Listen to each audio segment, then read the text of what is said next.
Okay,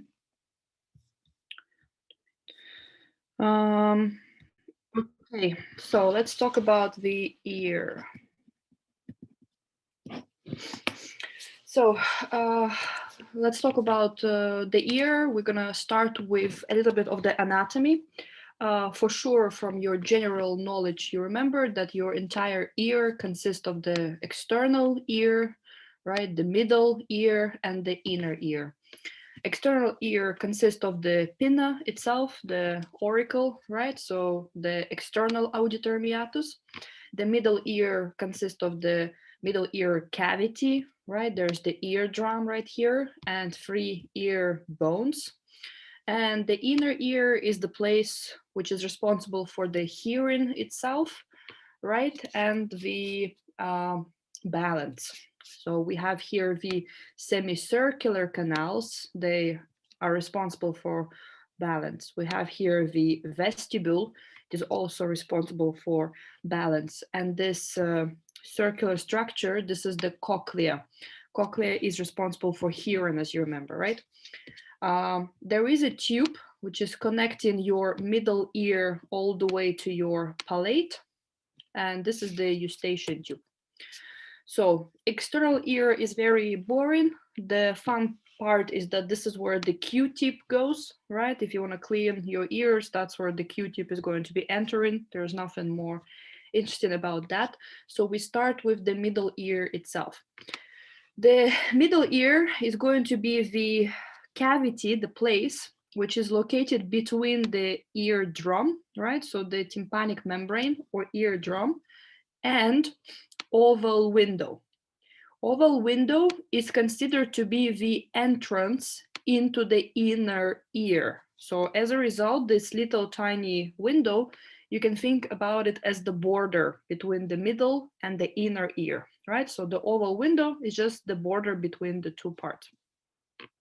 Inside of the middle ear, as you remember, we have the 3 bones, the malleus, incus, and stapes.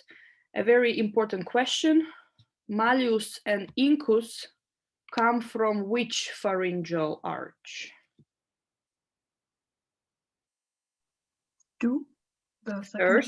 First pharyngeal arch, and the stapes will come from the second pharyngeal arch, right? So the 3 bones do not come from the same pharyngeal arches.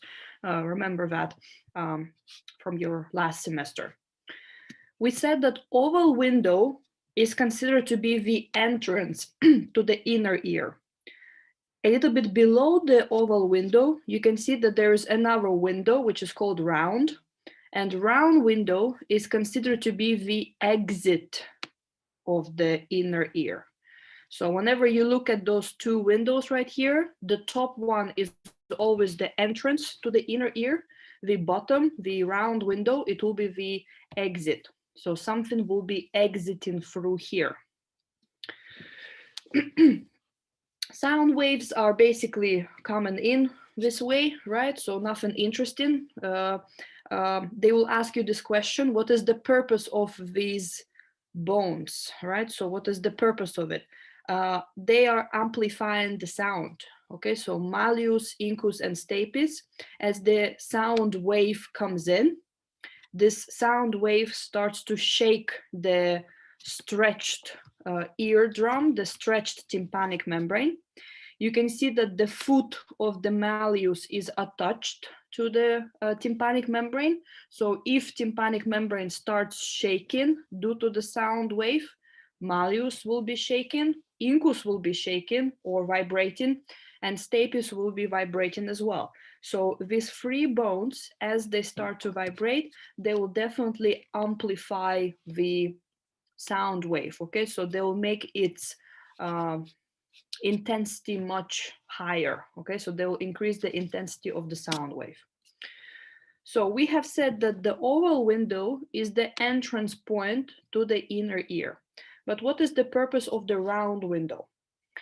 Round window allows the fluid in the inner ear to move.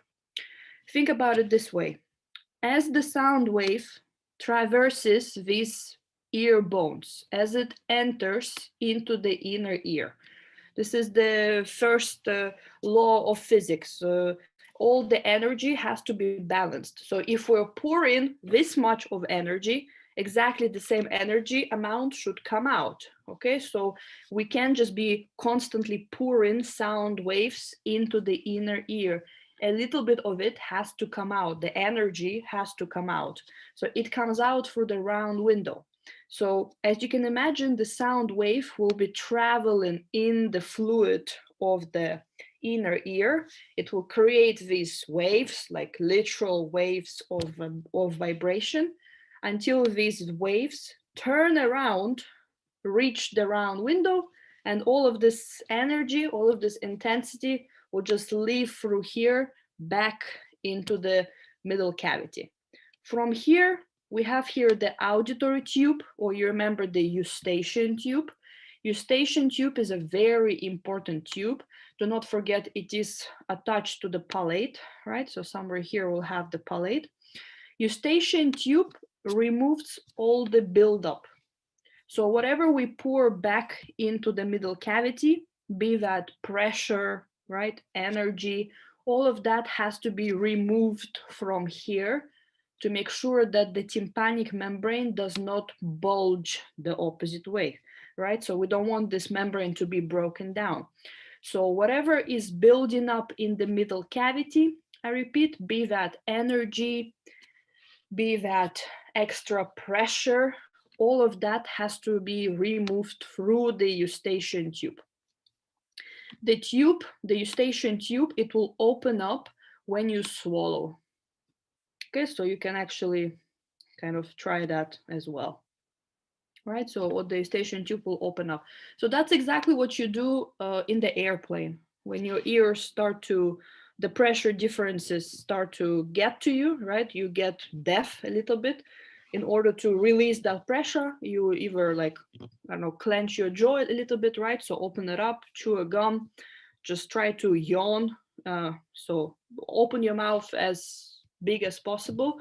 That will open the eustachian tube, and as a result, the pressure which was building up here will definitely be released nicely. Okay. Okay. So let's talk about the inner ear. So this is the actual slide that we have. Okay, we'll talk about it in a sec. Basically, we have said that the border between the middle ear and the inner ear is going to be the oval window. I repeat, do not forget that the oval window is considered to be the entrance into the inner ear, while the round window is considered to be the exit. Generally speaking, inner ear consists of two parts. We have two parts in it. The bony and membranous labyrinth. There are two of them. And generally speaking, membranous labyrinth is always in the center. It's in the middle. Membranous labyrinth is in the middle, and it is surrounded by the bony one. Okay, so the bony labyrinth will always be surrounding it. I think I made a mistake here because I wrote that cochlea, vestibule, semicircular canals are part of the bony labyrinth. Back in the days in the books, that's what they used to write. But nowadays, you will put this in here, in the middle. And you will say that cochlea has both. It has bony and it has membranous. Vestibule has both. It has bony labyrinth and it has membranous. The outer part of the cochlea is bony labyrinth. The inner part of the cochlea is membranous labyrinth. To simplify it for you, the outer part of the cochlea, if we look at the cochlea, the outer part of it is bone. The inner part of it is a membranous tissue. That's all it tries to tell you. So is it clear, right? So generally speaking, if you look at cochlea or vestibule or semicircular canals, its outer coverings is going to be the bony labyrinth, while the inner tissue is the membranous labyrinth.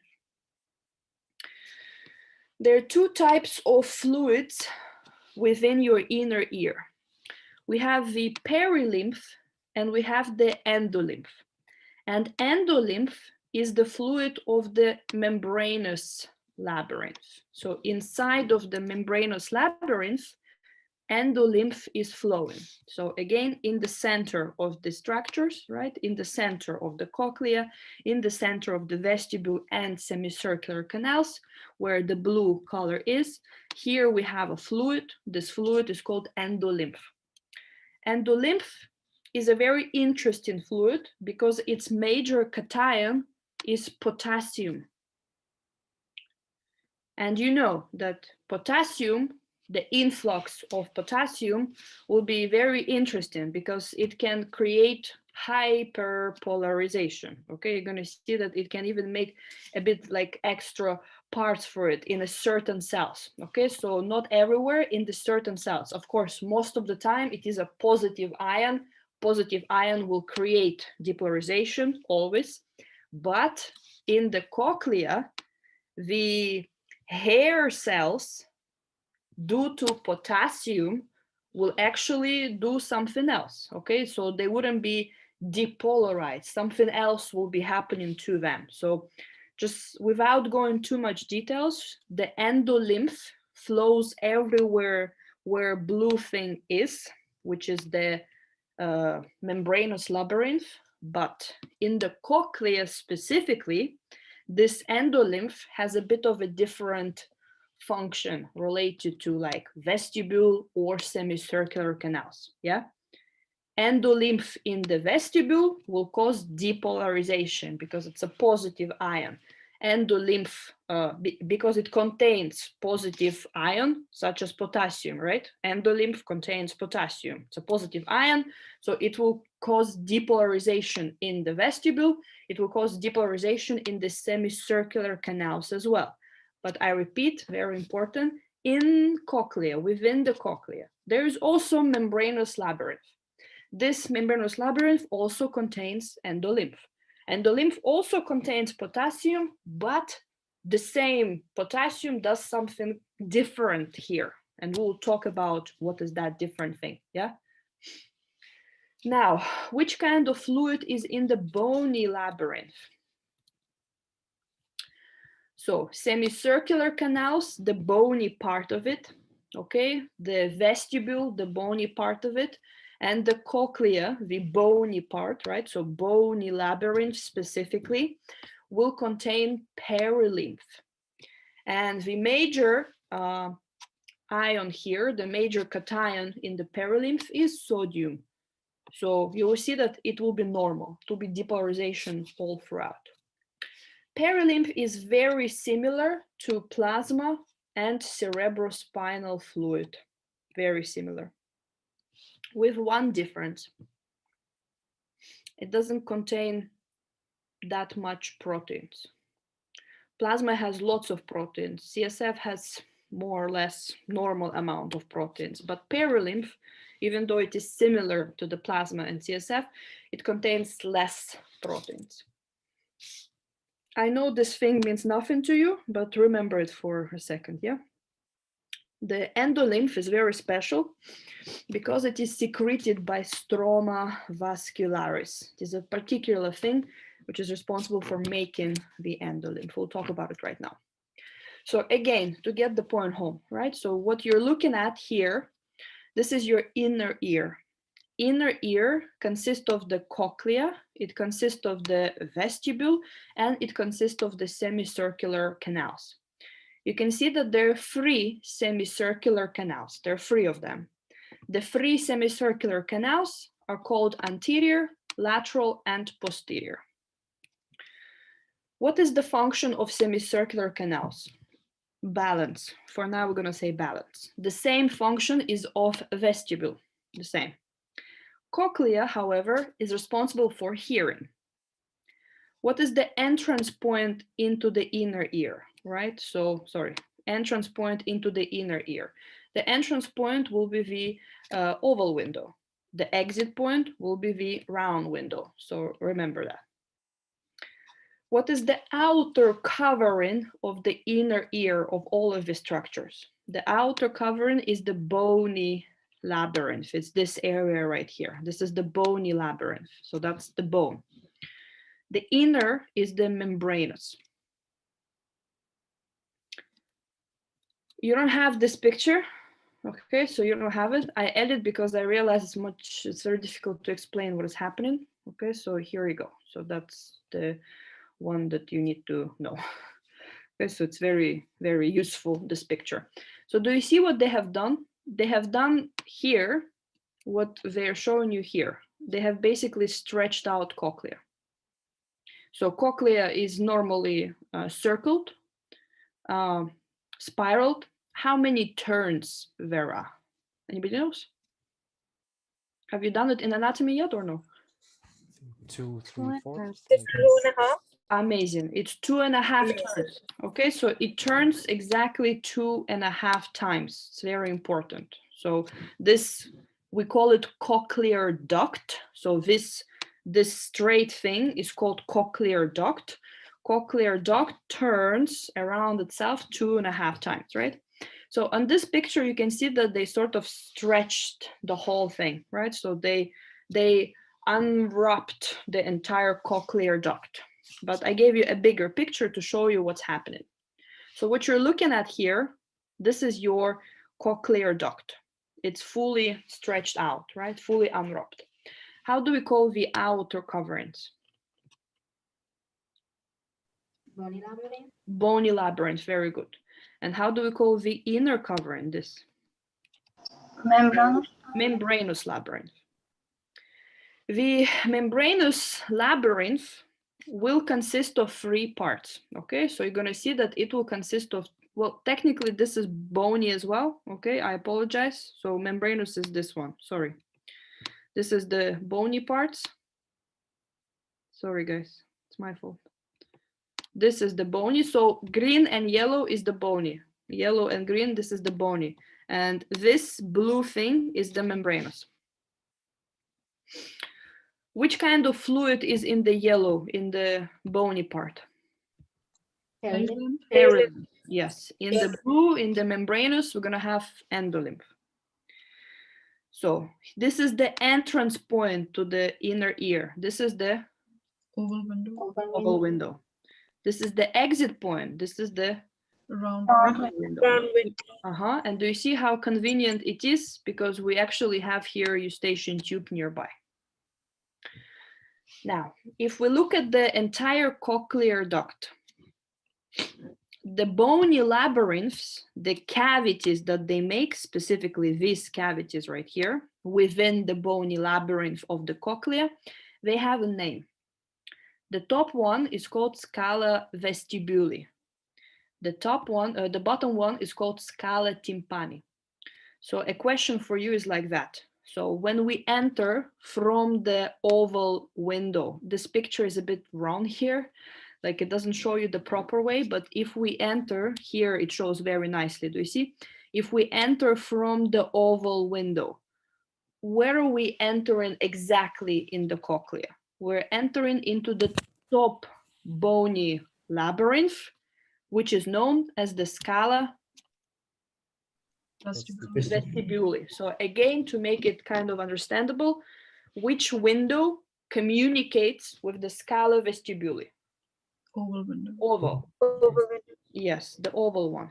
The bottom one is the scala tympani. It's also bony labyrinth, so it also contains perilymph, but it is at the bottom. So we call it scala tympani. You see with which window does scala tympani communicate with? Round window. The round window. So this is very important to realize, okay? So whatever is coming into the cochlea, it has to first travel through the scala vestibuli. And then there is a region where scala vestibuli becomes scala tympani. This region where the 2 cavities within the bony labyrinth communicate, this is known as the helicotrema. And where is helicotrema on my picture here? Is it here? in the center. Very good. It's in the center. It's right there and the tip. Okay, so right here, that's where helicotrema is. So right here is the helicotrema. Do you see? It's the area where scala vestibuli becomes scala tympani. Basically, the fluid will be turning. So let's take a look at this picture. How I point, you tell me what is here? Scala vestibuli. Vestibuli. Which lymph is here? Peri. Peri. What is that? Scala Tympani. Here it's also peri. What is this? This is your membranous labyrinth. membranous labyrinth, and here we have endo. What is coming in through the oval window? What is traveling there? Sound. Sound wave, right? Because sounds are waves. We have all the different shapes of these waves. You're gonna learn them in 5th year ENT, ear, nose, and throat. Okay, so that's where we're gonna learn them. But imagine sound as a wave. So this wave enters through the oval window, and now this wave travels within scala vestibuli. Traveling, traveling, traveling, traveling, reaching helicotrema. Wave still continues to go through the scala tympani. And where will the wave leave? The round window. Exactly, window. End up in the middle cavity, through the eustachian tube, out of my mouth it goes. That's it, right? So what's going to happen to the membranous labyrinth as the wave is traveling here?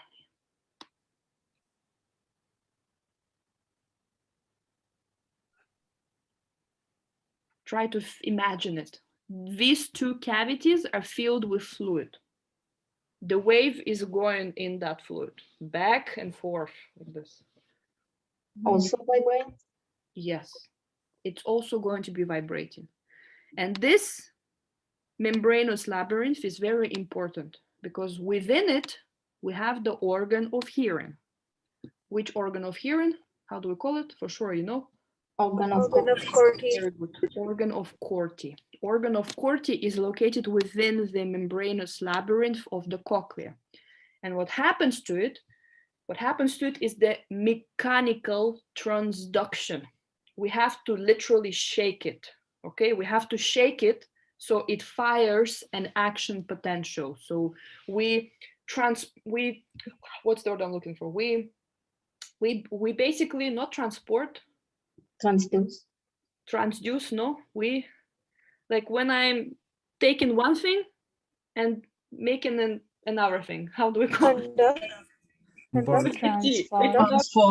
Transform, thank you. Okay, so that's the word. Okay, we transform the sound wave into an actual action potential. So try to understand how it happens exactly, right? So the sound waves are entering into the bony labyrinth.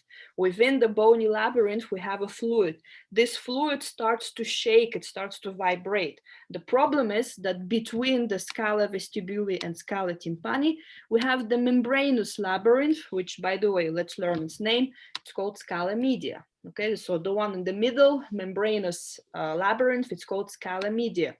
Within the scala media, we have organ of Corti. So can you imagine? The vibration happens from 2 sides of organ of Corti. For sure, there's going to be some kind of mechanical change in it, right? So for sure, some kind of cells are going to be displaced mechanically due to vibration in the organ of Corti. That will create an action potential. That action potential is going to travel via the vestibular nerve, right? So somewhere to my hearing centers of the brain. So again, to kind of make sure everything I talked about is here. Okay, so let me go to this way. So no, let me go back. Again, if we were to kind of stretch the cochlea, right? So the outer part of it, you can see that this is the bony labyrinth. The inner is the membranous labyrinth. How do we call membranous labyrinth? Scala media. Scala media. In some books, they also say that it's cochlear duct.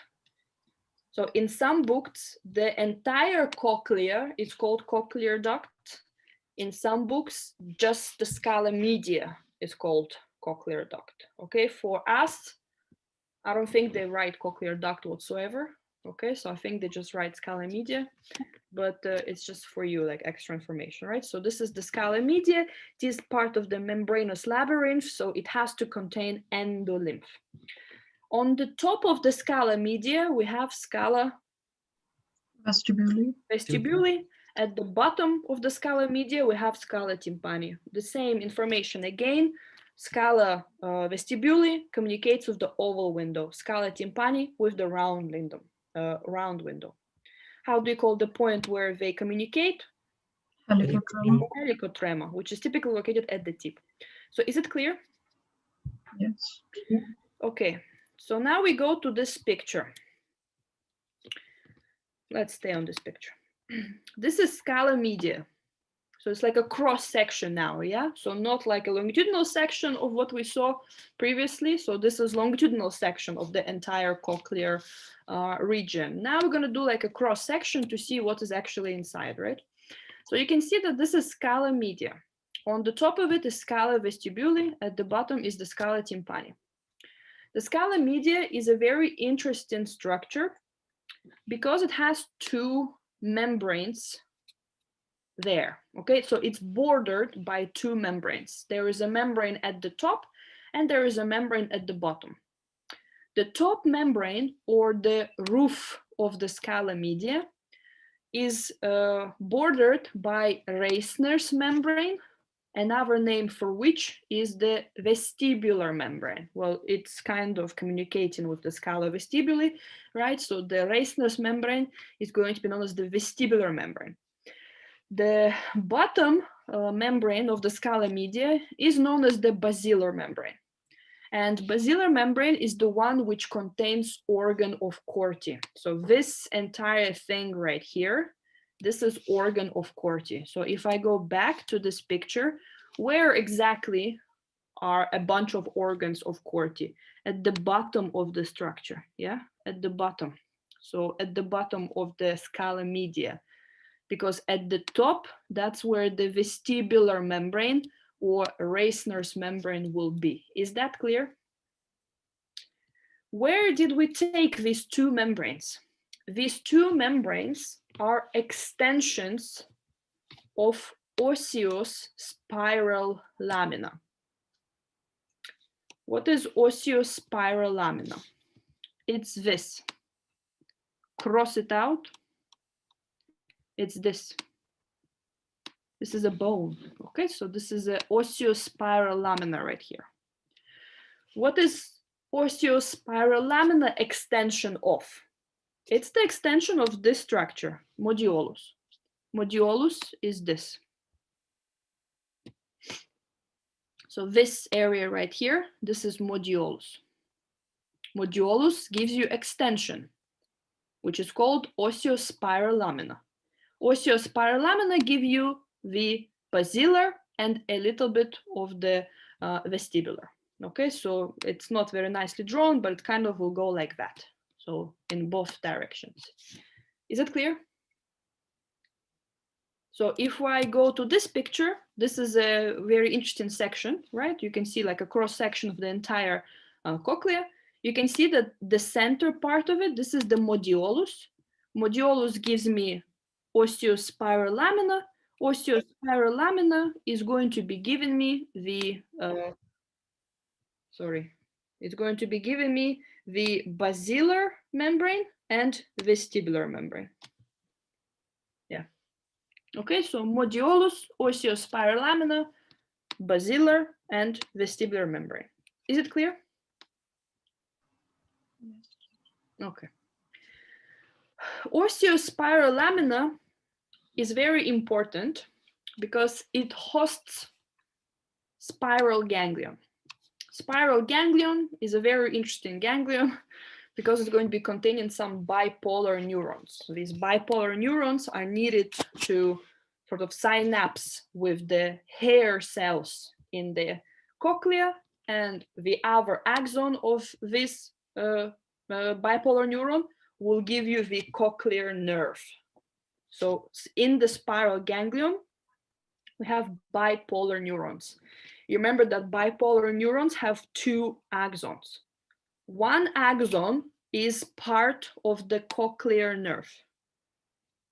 Another axon is synapsing with the hair cells in the organ of Corti. We'll talk about it right now. So is it clear? Right, so one axon this way, one axon that way. Once they ask this question, how do you call the space in which the spiral ganglion is sitting? That space is called Rosenthal's canal. So Rosenthal's canal is in the osseospiral lamina, yeah, because this entire region will be called osseospiral lamina. The little cavity there is called Rosenthal's canal, and inside of the Rosenthal's canal, you will find the spiral ganglion itself. Is it clear? Okay, now let's kind of make sure that we understand what we're talking about. So this is a cross section of the cochlea.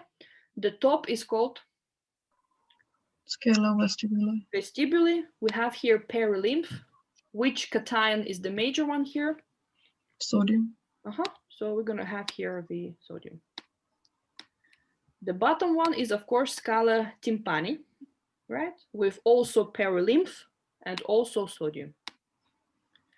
The middle one is the scala media or cochlear duct. And here we're gonna have the endolymph with the potassium. What is the top, what is the roof of the scala media? The Reisner's or vestibular membrane, right? So the roof. What is the floor of the scala media? This is going to be the basilar membrane, yes. So this is the basilar membrane right here. What is inside of the basilar membrane, or not inside, what is basically on the surface of basilar membrane? We have the organ of Corti, right? So this is the organ of Corti right here. This is spiral ganglion. How do we call the space where it is sitting? Rosenthal's canal. Which is a part of, which is a extension of modulus, yes. Is it clear? Yes. So this is a very good picture of showing you how the movement of fluid occurs within the inner ear, right? So the oval window, the round window, we can see that, sorry, you can see that when the sound wave comes in, it shakes the eardrum, shakes the bones, right? So you can see that the oval window starts shaking a little bit, creating some vibrations. The perilymph starts to shake, helicotrema returns scala tympani, shakes it up. So you see that your entire scala media is going ballistic. There's constant displacement of the two membranes, right? So the vestibular membrane and basilar membrane are constantly displaced. So the organ of Corti is definitely shooken up, okay? So it's shaken up completely. So that creates the action potential. This is a very important question. They always ask it. What are the borders of the scala media? So we have said the roof, vestibular membrane, the floor, basilar membrane. But its lateral border, the one which we can see here, lateral border, is known as the stria or stroma vascularis.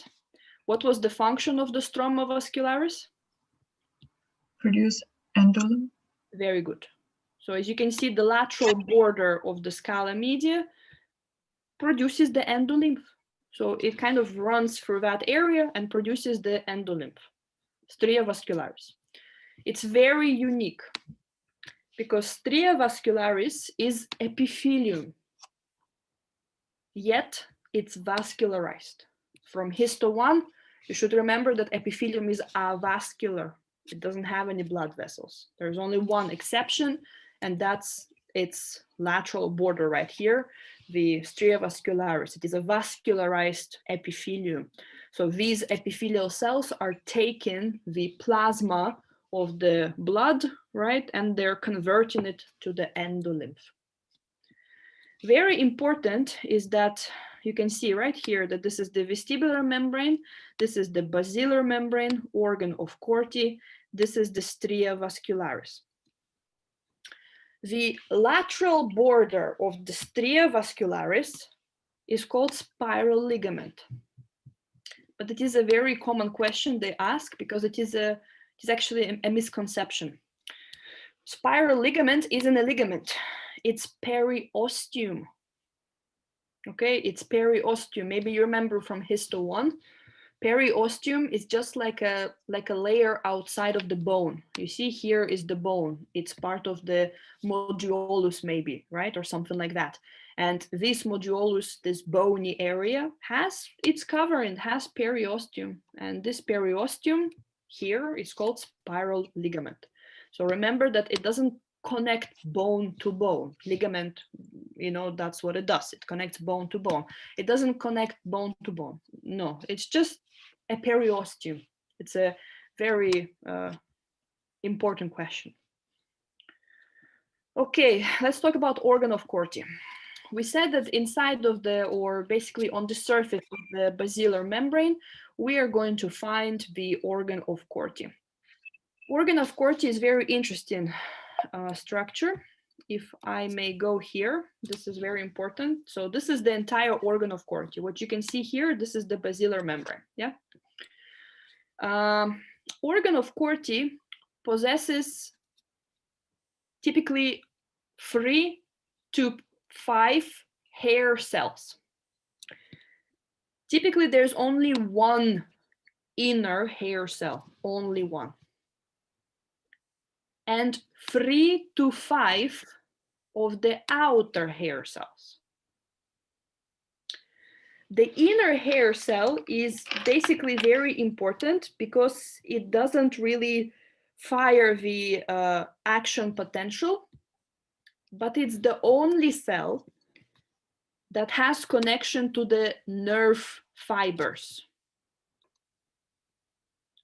A very important question: whose nerve fibers are coming here to interact with the inner hair cell? Vestibular cochlear nerve. Say better. Spinal. Nerve from spinal ganglia. Spiral ganglion, but which cells are sitting in the spiral ganglion? I told you. Bipolar neurons. Bipolar neurons, here they are. One of their axons is coming in to interact with the inner hair cell. Our axon becomes the cochlear branch of the vestibular cochlear nerve. So these neurons are huge. One axon interacts with inner hair cells specifically. Our axon becomes the cochlear part of the vestibular cochlear nerve. How exactly? Okay, I'll talk about it. Not how exactly. I wanted to ask how exactly does it action potential, but I'll talk about it in a sec. So is it clear? The axon of the bipolar neuron of the spiral ganglion only interacts with the inner hair cell. That's it. It doesn't interact with the outer hair cells. So what is the purpose of the outer hair cells? What is their job? 2 jobs. Number 1, they are amplifiers. They amplify the sound as well, the sound wave. Number 2 function, they protect the inner hair cell. The outer hair cells have a very important function. They protect the inner hair cell. Very interestingly, for sure you have experienced this. Sometimes you listen to the music, maybe in your headphones or earphones, and the volume is too loud, so it actually hurts you just a bit, right? Have you ever experienced this? It's just like, ow, like it hurts you just a bit. That's outer hair cell hurting. It has a pain receptors. Okay, so this hair cell right here possesses a little tiny C-type pain receptors. So whenever the sound is too loud, right, the intensity is too much, this cell will cause you pain. It tries to protect the inner hair cells. So it's very interesting, yeah? Like when it is too quiet, it will amplify the sound. That's what it does. It's an amplifier. But if the sound is already high intensity, it will actually hurt. So you will remove the source, right? So you don't damage the inner hair cell. It's a very interesting cell. So, okay, inner hair cell, just one. Outer hair cell, typically 3 to 5. Between inner and outer hair cells, we have 2 tunnels. There is a tunnel of Neuel.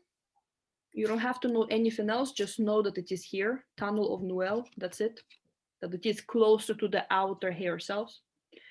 And there is going to be a very important cavity, which is known as the tunnel of Corti. Okay, so this cavity right here, we're gonna call it as a tunnel of Corti. Tunnel of Corti, as you can see, is bordered by 2 cells as well. And these cells are known as the pillar cells. Okay, we call them pillar cells.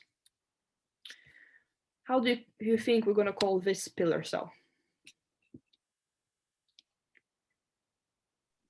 We're going to call it inner pillar cell, exactly, because it's closer to the inner hair cell. And this pillar cell is going to be known as the outer pillar cell because it's closer to the outer hair cells. Which kind of lymph is inside the tunnel of Corti and space of Neuel? The lymph inside of them is called Corti lymph. Corti lymph is identical to endolymph. They just gave it a different name because it's in different space. Basically, you could say, that inside of the tunnel of Corti, there's endolymph. But you can't. You have to say there is a Corti lymph, which, like, substance-wise is identical to the endolymph. The purpose of tunnel of Corti and space of Neuel is not known. They do not know why do they have the spaces here.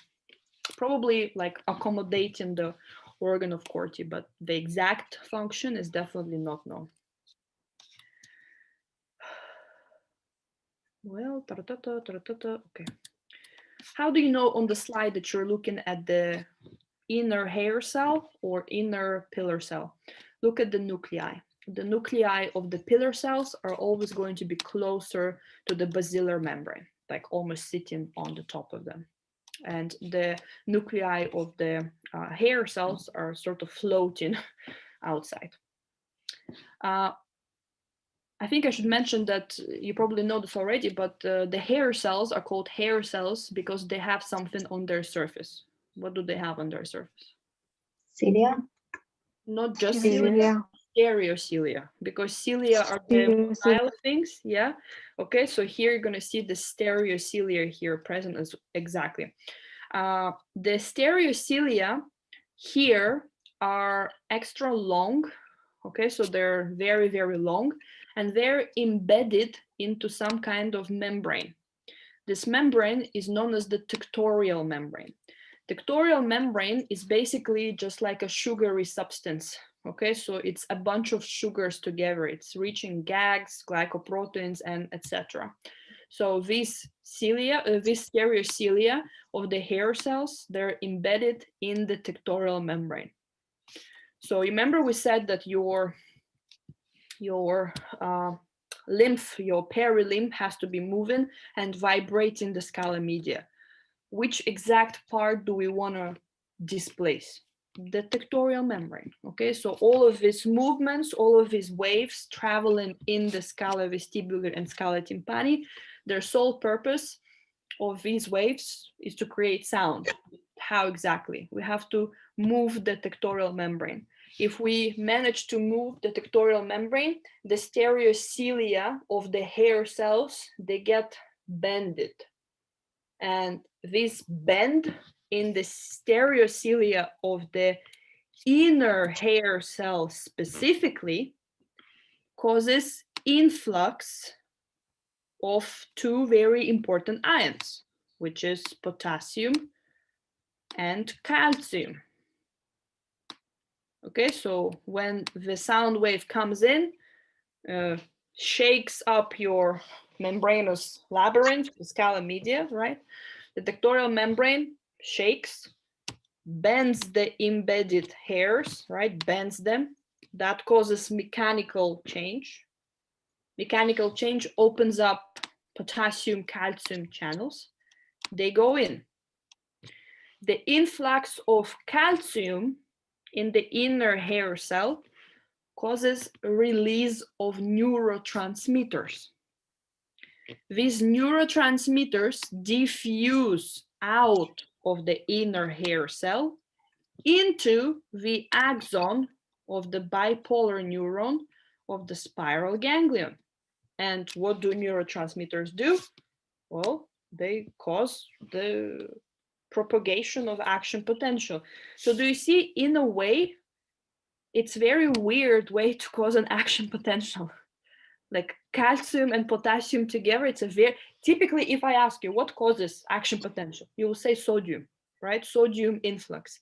Here, that's the very special part, okay? That inner hair cell, in a way, it doesn't depolarize. It doesn't depolarize. Just the influx of ions causes the release of neurotransmitters, and these neurotransmitters are going to go and sort of cause the reaction in the neurons, in the nerve, in the axons of the neurons itself, right? So a very important question, can I consider inner hair cell as a neuron? Is it a neuron? Definitely not. So which kind of cell is it? Secondary sensitive something. Amazing. It's a secondary neuroepithelial cell. Yeah, it's a neuroepithelial cell type 2. Why? Because neuroepithelial cell type 1 can actually sort of cause an action potential. Okay, so it can a bit depolarize. Type 2 cannot depolarize, and your inner hair cell cannot depolarize. It can release neurotransmitters, but it cannot depolarize itself. So it is a neuroepithelial cell type 2. Basically, it's an epithelial cell with properties of a neuron. Okay, the hair cells, the inner and the outer hair cells, they are sitting on the supporting cells. These supporting cells are called cells of Dater, or another name, phalangeal. Sorry guys, I was too lazy to type, so I copy pasted. I totally plagiarized it from somewhere.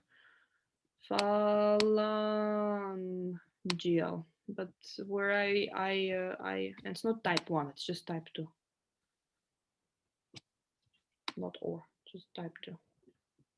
Phalangeal. Okay, so cells of Dater, they're called phalangeal cells. They're supporting cells. Yeah, so they are just there supporting the outer and the inner hair cells, nothing more.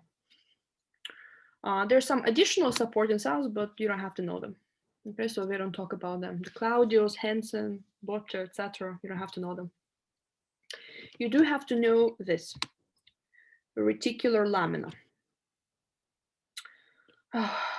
Reticular lamina is a tight junction.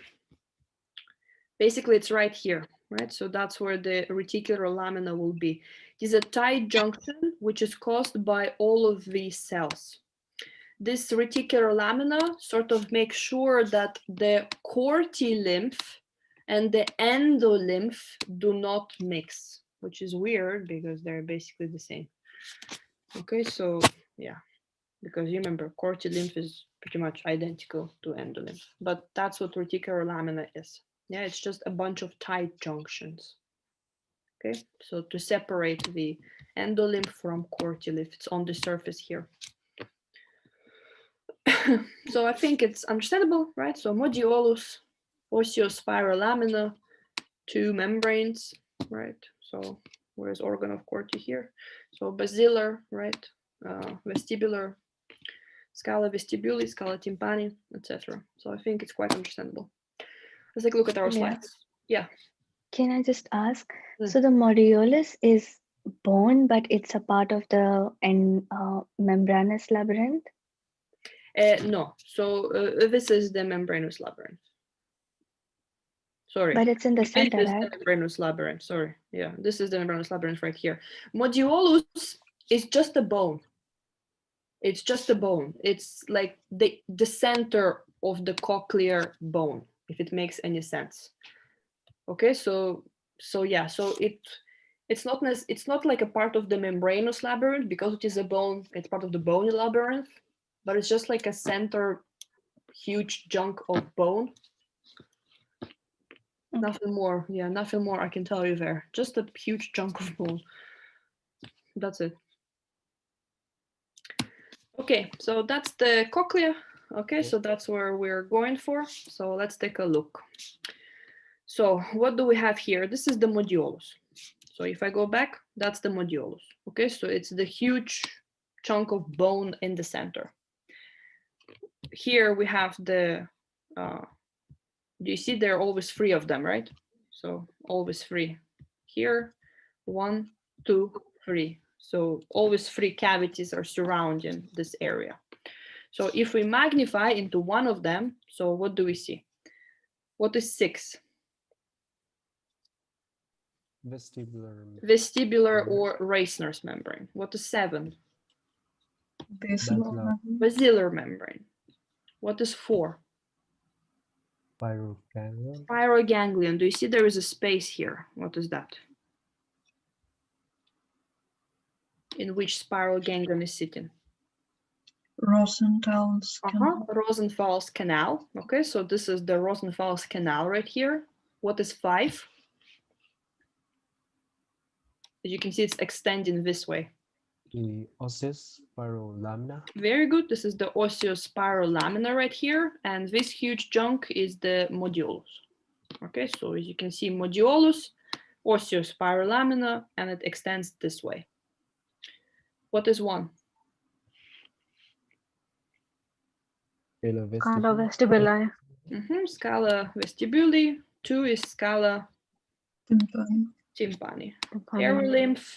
Perilymph, endolymph. What is 9? Stroma vascularis. Yes, this is the lateral border of the scala media. What is 10? Spiral ligament. Amazing. This is the spiral ligament. Okay, so 10 is spiral ligament. It is the periosteum of the bone, right? Okay, 8 is organ of Corti, right? So this is the organ of Corti right here. So we magnified it a bit into the organ of Corti.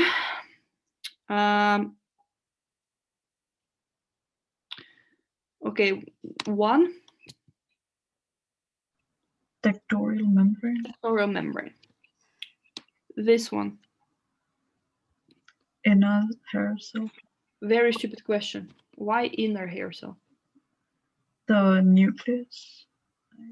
There's some nuclei here. Look in the cell. It's one. Singular. It's only one. It's There's alone. only one It's present. sitting alone. Exactly. Okay. It's inner hair cell because it's just one. It's just sitting alone. This one, 1, 2, 3. Outer hair cell. Outer hair cells. How do you call this? Supporting Outer cells. phalangeal. Outer phalangeal. Very good. Okay, supporting is good, but that will be the name of their function. So these are the outer phalangeal cells. This will be the inner phalangeal cells. Now this is the inner pillar cell. This way. Okay, this is the inner pillar cell. This is kind of broken up, right? Do you see its artifact? It's kind of damaged, but this is the outer pillar cell. So what is this? Tunnel of Corti. Tunnel of Corti. This? Space of Newell. Space of Newell. Tell me, what are the borders of scala media? Reisner's membrane, basilar membrane, and stroma vascularis. Very good. So this is scala media right here. So Reisner's, basilar, stria vascularis. What are the borders of tunnel of Corti?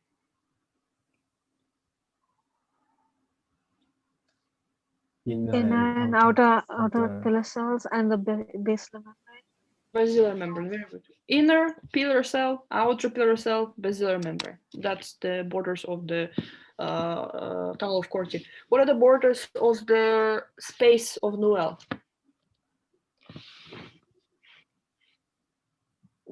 Outer hair cell and Outer pillar cell, Outer pillar cell and a bit of the basilar basilar membrane. membrane. And a bit of the Outer Outer Phalangeal well, cell. yes, outer phalangeal. But in reality, outer phalangeal rarely becomes a border of it because this is a bit stretched. In reality, the space of Newell will finish here. Okay, so basilar will be like reaching this area. Okay, so we talked about that. Okay, so we mentioned all of this here. We talked about that. Now let's talk about vestibule. Vestibule is a huge cavity in the middle, right? So the most important function of the vestibule is definitely to control the balance of the body. It consists of two regions, saccule and utricle. Utricle is going to be closer to the semicircular canals, and saccule is closer to the cochlea. Okay, so if you look at this area right here, so somewhere here we'll have the saccule, somewhere here we'll have the utricle. Both of these spaces within the vestibule have a thicker portion, a thicker wall.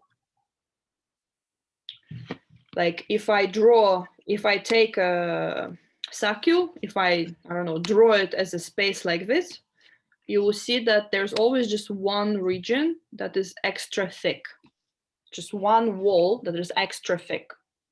That one wall is called macule. So whenever we point to a macule, we have to specify which macule are we looking at. Is it the macule of saccule or is it the macule of utricle? Okay, so you have to specify it. So in our slide, luckily, it's saccule macule. Okay, so macule saccule, I don't know, something like this. So do you get it, right? So what is macule? It's just an extra thick wall. If you look at the entire utricle or entire saccule, you're going to see that it doesn't have all the walls thickened, just one. Inside of that macule, inside of this extra thick wall, you have three layers. The inner layer is, of course, the hair cells. These hair cells also possess stereocilia, but in addition to stereocilia, they also have extra long cilium, just one cilium. This extra long cilium is called kinocilium, and typically it is longer than 100 micrometers. Okay, it can be up to 100 micrometers. It is a huge cilium. The stereocilia and kinocilium of the hair cells of the macule are embedded in a membrane. This membrane is known as the otolithic membrane, and it is very sugary. Okay, it's very rich in sugars. On the surface of the otolithic membrane, you have calcium and protein deposits. These calcium and protein deposits are called otoconia. So now think about it. Look at this dude right here. This dude is bending forward. If I'm bending forward, what else is bending forward? My otoconia.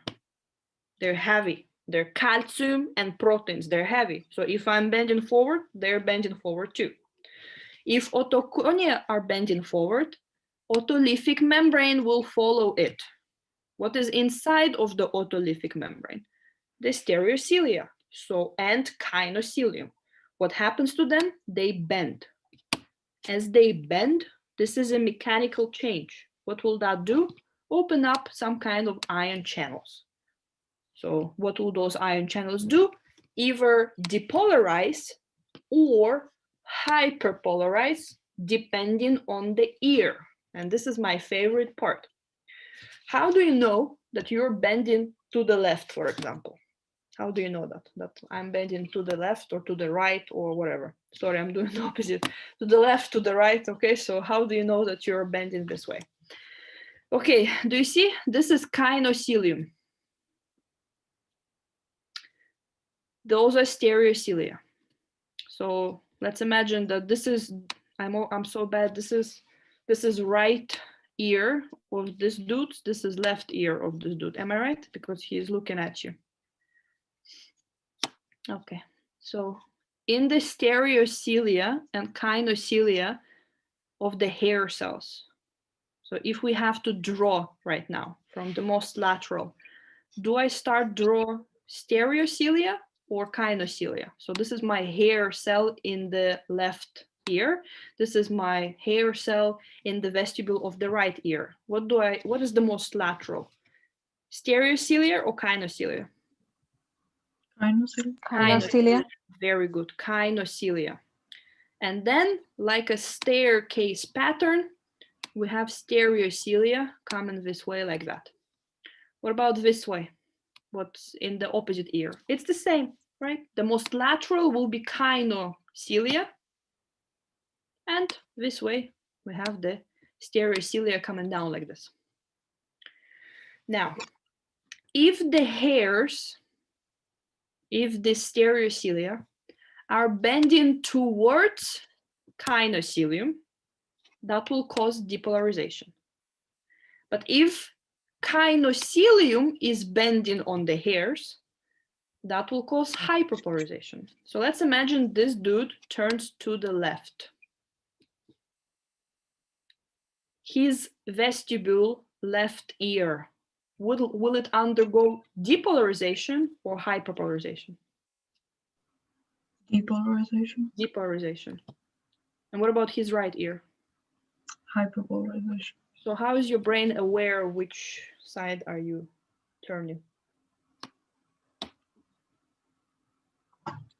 The If side the cells hyperpolarized or not? based if it is depolarized or not. The hyperpolarization is the inhibiting part. So whenever I turn to the left, right? So right now I'm turning to the left. My left ear right now is depolarizing, right? So it fires the action potential. But what's happening to my right ear? It hyperpolarizes. It's very difficult to make an action potential out of here. So for my brain, for a single moment of me turning to the left, the right ear does not exist. We don't respond to it whatsoever. And the opposite is true for vice versa, right? So if I'm turning to the right, what's happening? My right ear starts to depolarize because all the cilia are bending to the kinocilium. That causes depolarization. But in the left ear, the kinocilium is bending to the stereocilia. So that causes hyperpolarization. So for the short period of time when you turn right, when you do this, your brain does not see the left ear. It doesn't see it because it's hyperpolarizing. Is it clear? So cool, right? In the semicircular canals, we have a similar structure. Okay, so similar structure. And I forgot to mention.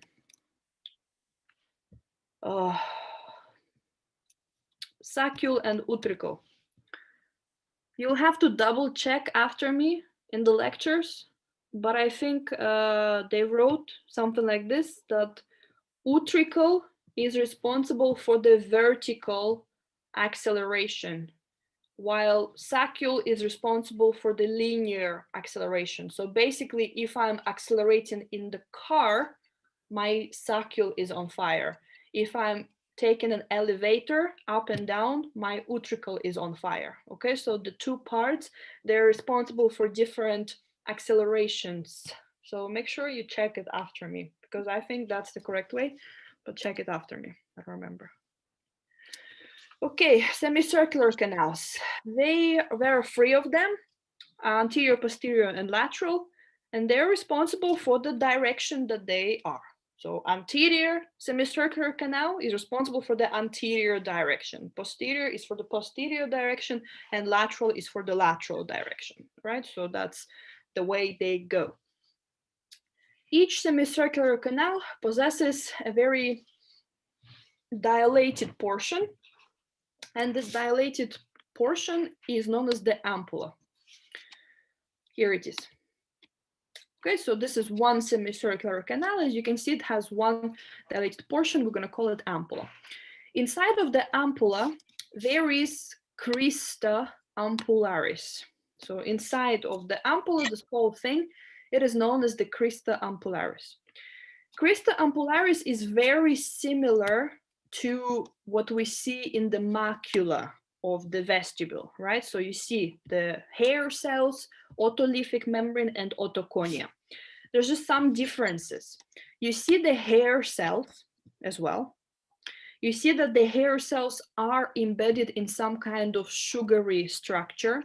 The name changes, it's called cupula.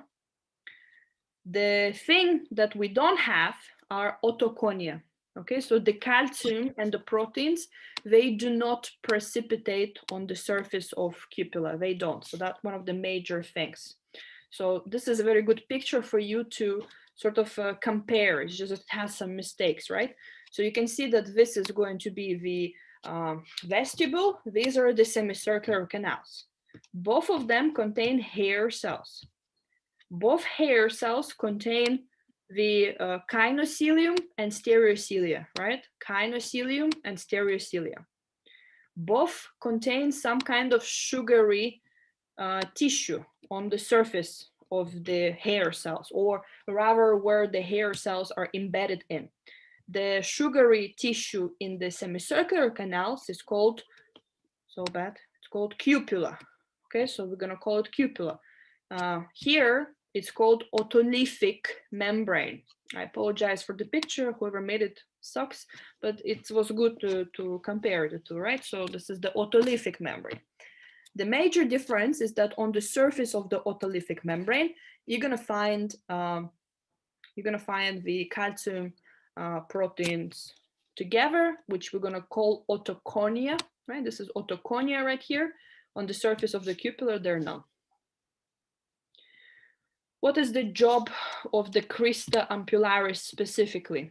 A rotational movement, because it is right there in the center. So it will tell you which way are you rotating, because if the fluid will be going like this, I'm rotating, it will be shifting my crista ampullaris into the direction that you are rotating into, right? Okay, let's take a look. So what do we see here? So the top parts, this was the cochlea right there. This area right here, this is your vestibule.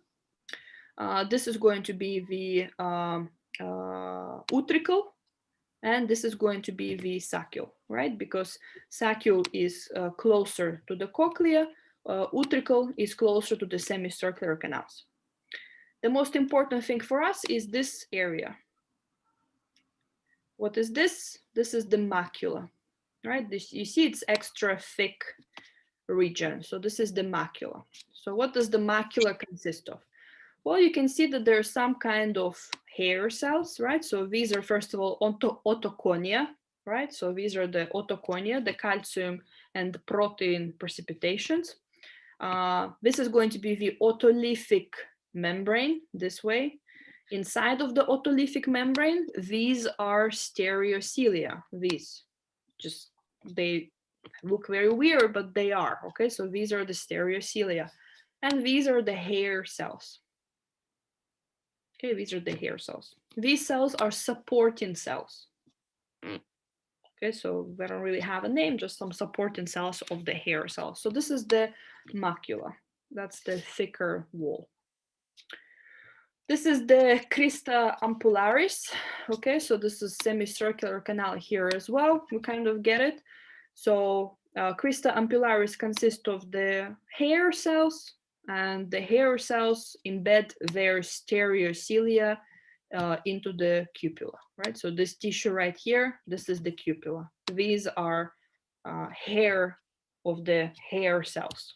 So these are the stereocilia and kinocilia here. This is just stroma. There's nothing interesting. Okay, so just stroma, just some supporting cells are sitting here and nothing more, right? So these are the hair cells. Okay, so that's a more normal looking cristae ampullaris, but yeah.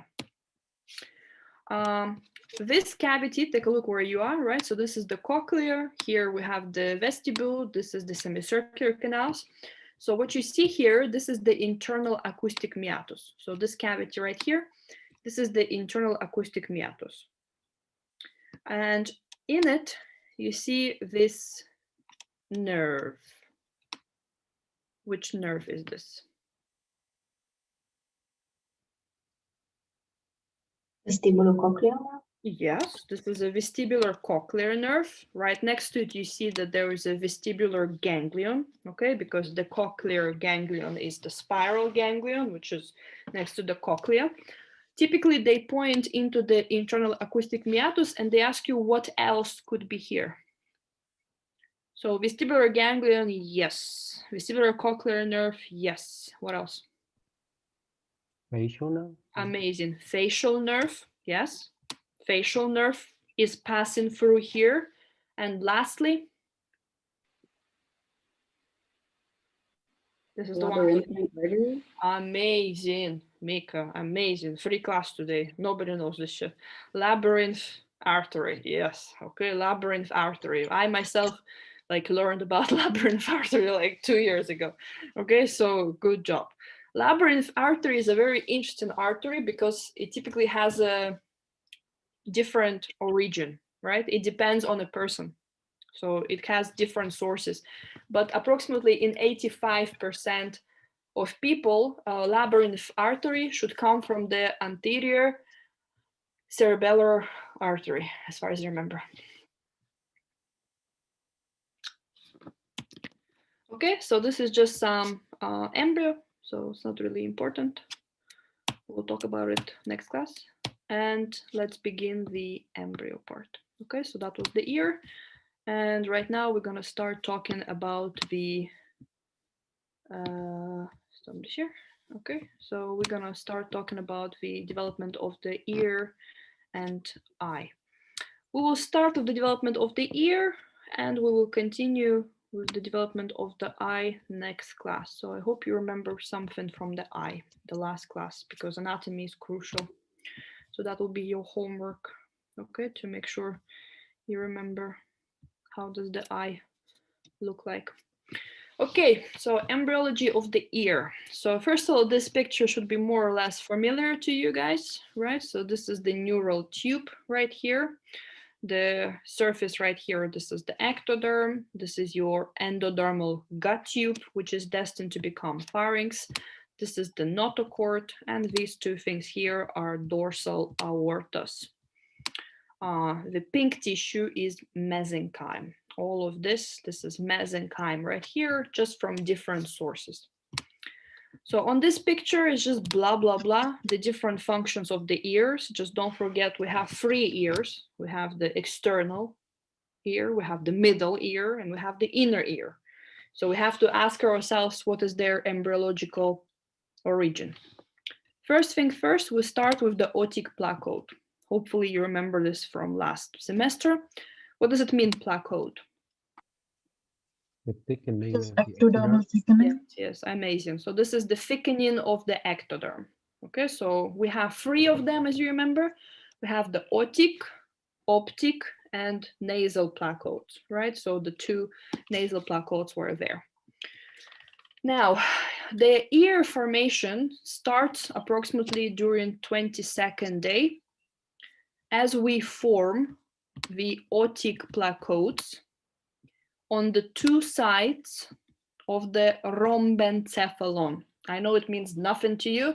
Next class we'll talk about it, but your embryological brain consists of 5 parts.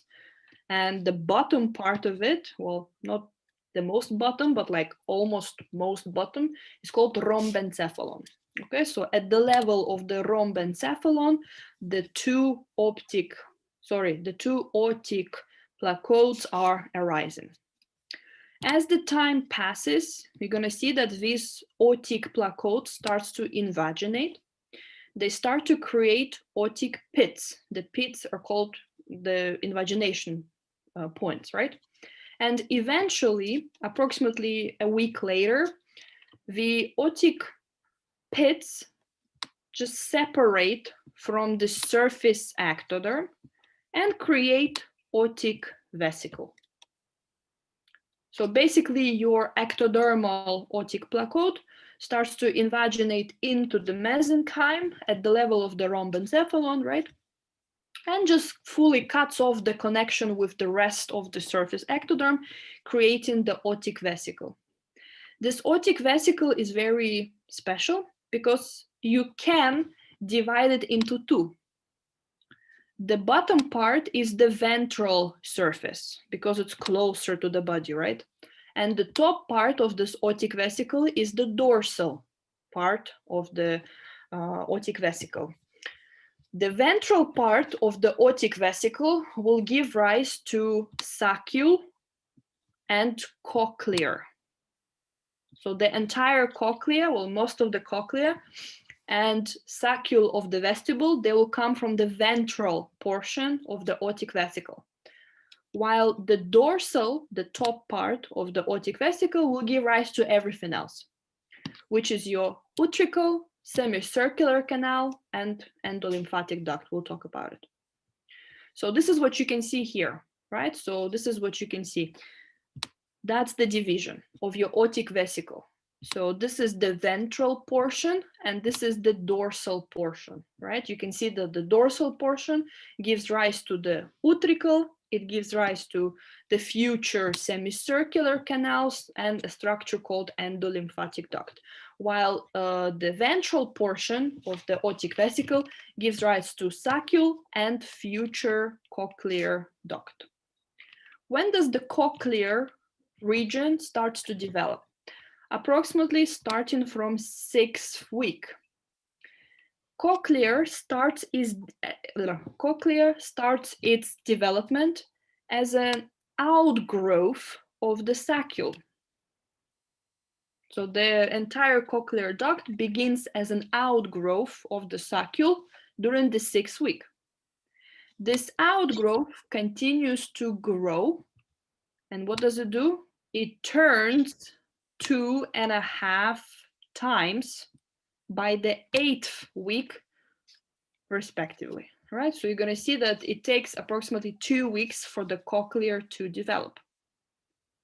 The connection between the saccule and the cochlear duct, which, by the way, we have drawn so weird here. I can basically turn the third time thanks to this structure, but that's our embryo book. Okay, so this thing should be a bit closer this way.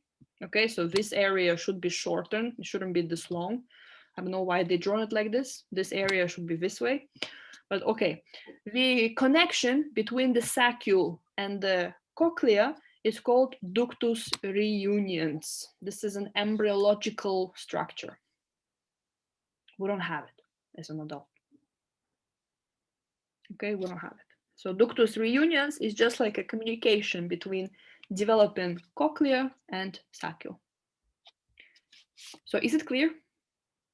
So the entire cochlea arises as an outgrowth of the saccule, basically. So that's what we're talking about here.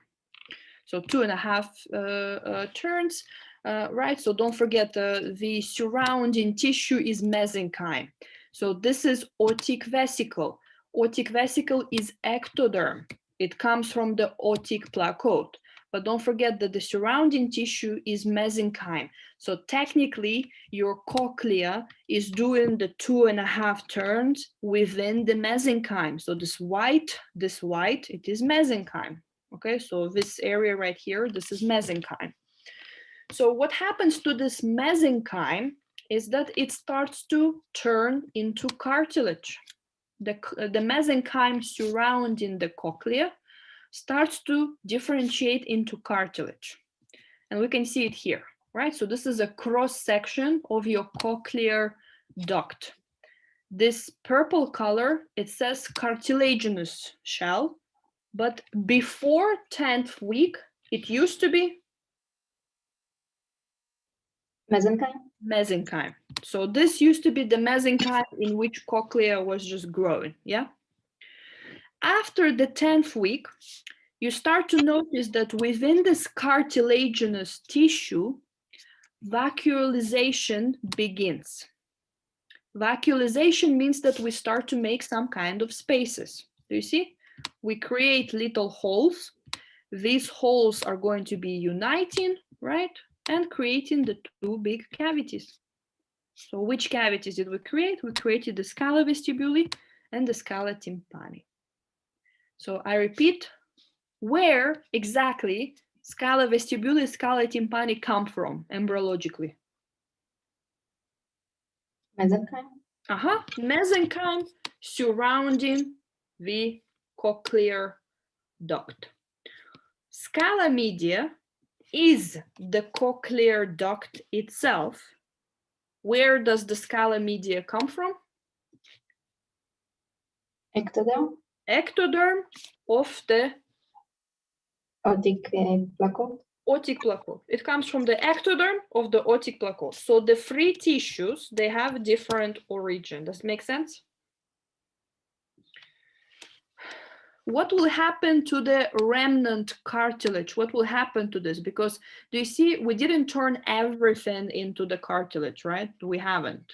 So, sorry, we haven't turned everything into the spaces. The entire cartilage didn't turn to become, like all of it did not become scala vestibuli or scala tympani. You can see that there is still a bit of the cartilage present there. So what does it become? It becomes the bone itself. Okay, so this cartilage will become the bone. For which kind of ossification? Endochondral. Endochondral ossification. If you remember, in Histo 1, we talked about endochondral ossification, that typically it happens for the bones that need to bear weight, like your long bones or something like this, right? So they need to bear weight. They don't bear weight here whatsoever, yet it's endochondral ossification. So it is an exception to the rule. Basically, the bones of the ear, the bones surrounding the inner ear, they do arise through the endochondral ossification and not intramembranous. I mean, even your jaw was intramembranous, do you remember? Your mandible was intramembranous ossification. It's way bigger than the bone surrounding the inner ear. Okay, so what's happening with the cochlear duct? What's happening with the scala media? At 10th week, nothing. So it's just chilling. But starting the fifth month, you start to see that the epithelium of the scala media sort of separates into two ridges. There is the outer ridge and there is the inner ridge. The inner ridge has a name. It's called limbus. From the limbus, by the way, where else do we have limbus? The eye? The eye, What is limbus between what exactly? cornea, and sclera. Perfect. So it's between the cornea and the sclera. So yeah, perfect. So limbus is the inner ridge of the scala media. And the cells here, they start to secrete lots and lots of sugary tissues. Okay, so lots and lots of sugary glycoproteins, GAGs, and etc., creating tectorial membrane, right? So you start to see that this membrane starts to grow this way and eventually attaches to the outer ridge. It's like the cells in the inner ridge, they sort of try to build a bridge all the way to the outer ridge. Okay, so they just throw a bunch of sugars to make sure that they can reach this way. But I think it's very important that this, like the origin of tectorial membrane is called limbus. The area where tectorial membrane starts from, it's called limbus. From the 5th month until full term infant, you start to see that all the changes are happening.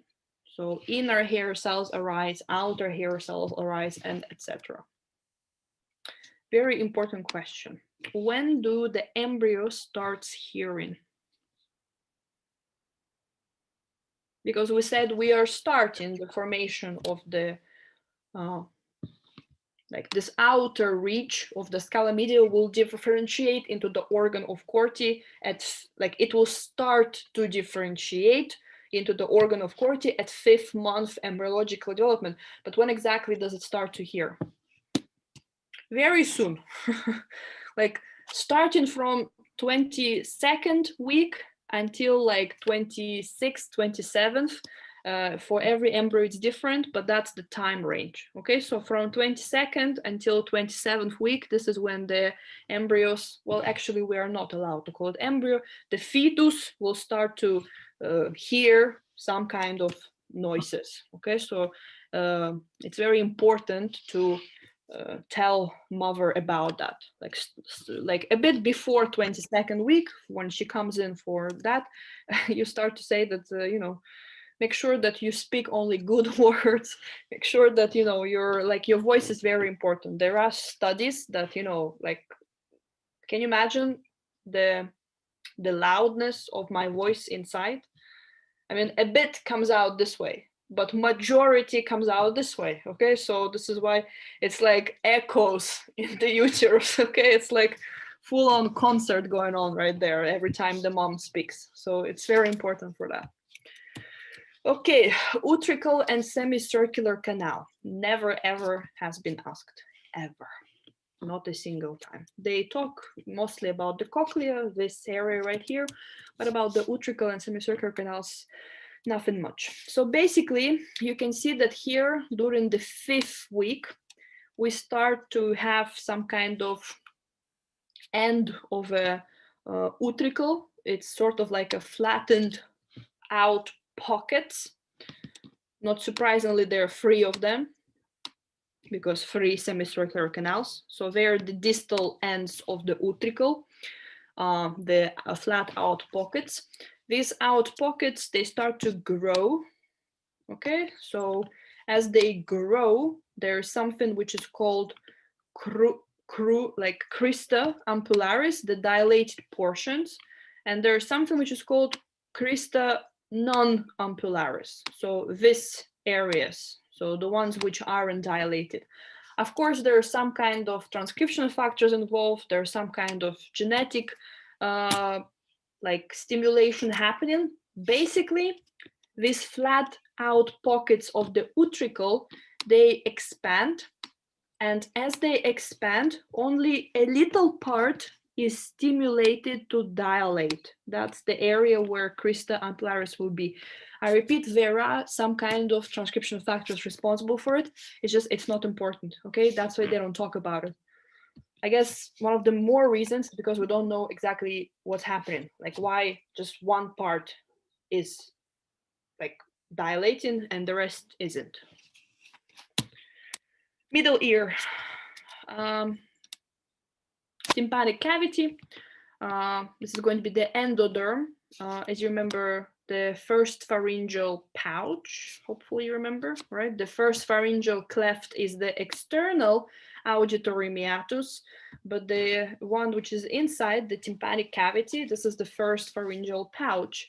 The area where the ectoderm meets endoderm, this is where the eardrum would be, right? So eardrum, tympanic membrane, it's very special because it is sort of covered by 2, by the ectoderm of the cleft and by the endoderm of the pouch. There is a mesenchymal condensation. This mesenchymal condensation is a mix of 2 arches, of first and second pharyngeal arches. As a result, ear ossicles will be arising through here. So mesenchymal condensation gives rise to the ear bones. Okay, so that's what we're talking about here. The first half of the fetal life all the way until the 8th month, the ossicles are still within the mesenchyme. So fetus can hear, but the sound is very like muffled. Yeah, it's not a very clear sound because these ossicles can't move properly. And starting the 8th month of the development, until of course you are born, the mesenchyme starts to dissolve, allowing the ossicles to move more freely. So basically your fetus starts to hear better closer to the end of the pregnancy. Okay, I think this picture is important, right? Familiar, right? You remember this is the first pharyngeal arch, the Meckel's cartilage. What was happening to Meckel's cartilage? It degenerates. It degenerates. It allows for the mesenchyme to ossify around it to become the mandible. As you remember, the only remnants of the Meckel's cartilage, this is going to be the incus and the malleus, right? So malleus and incus, they're the only remnants of this cartilage. Okay, external auditory meatus we have said, right? So this is the first pharyngeal cleft. Very important is that we do not want the amniotic fluid to flow this way. It's an opening. Okay, so it's an opening. We do not want the amniotic fluid to go into that opening. So at the beginning of the 3rd month, the ectodermal epithelial cells, they form a solid epithelial plug. Okay, so we call it meatal plug. So it's like a plug which consists of ectodermal epithelial cells. It's very important because it makes sure that amniotic fluid does not flow here and does not make this meatus longer and larger and etc. Maybe you remember from the last semester, amniotic fluid was very important for the development of the respiratory tree. The embryo was inhaling the amniotic fluid. As he inhales or she, as he or she inhales, the tree spreads out. So can you imagine if we allowed amniotic fluid to go this way, our external acoustic meatus will be like extra long. Okay, so we do not want that. So that's the very important job of this plug. Now this plug has to dissolve in the beginning of the 7th month. So of course it doesn't dissolve over one day. Slowly it starts to dissolve during the 7th month. So by the time the fetus is born, it shouldn't be there. But do you know that there are some babies born deaf? Like they're already deaf when they're born. We call it congenital deafness, right? What is the #1 cause for it? This plug, it didn't dissolve. Okay, it's a genetic problem. Okay, so it didn't dissolve the plug. The babies are deaf, and you can't like physically remove it. You can't. So only the hearing aid for those babies. Okay, auricle, your ear. Surprisingly, it's the most difficult thing to make in our body. Not even brain. Okay, so ear, this area right here, is the most difficult part to make because we actually use a bunch of mesenchymal condensations. These mesenchymal condensations are known as the auricular hillocks. Okay, these auricular hillocks typically come from the 1st and 2nd pharyngeal arches, because take a look, right? This is the 1st pharyngeal arch, this is the 2nd pharyngeal arch. So of course, these mesenchymal condensations have to come from there. The exact process is not important, just basically they fuse. And as they fuse, the ear arises, but the shape is what is interesting, right? So like we have so many weird things happening there. So the shape is very important, but luckily they don't talk about how. Okay, so again, most probably we do not know how. We do not know why exactly is it turning like that or like that. Okay, so yeah, just remember that auricular hillocks, that's the name for them. There are 6 of them, 3 from 1st pharyngeal arch, 3 from 2nd pharyngeal arch, and they're very important to make the ear. So this is why the abnormalities in the auricle are one of the most common. Okay, it's very easy to, pardon my French, fuck it up. Okay, so the 6 pharyngeal, the 6 mesenchymal condensations might not just fuse together whatsoever. And this is I, and we start I tomorrow. Okay, so tomorrow we're gonna have a 2-hour class. I hope tomorrow, if you're free, 5 p.m., our last lesson, please. I am traveling back to Poland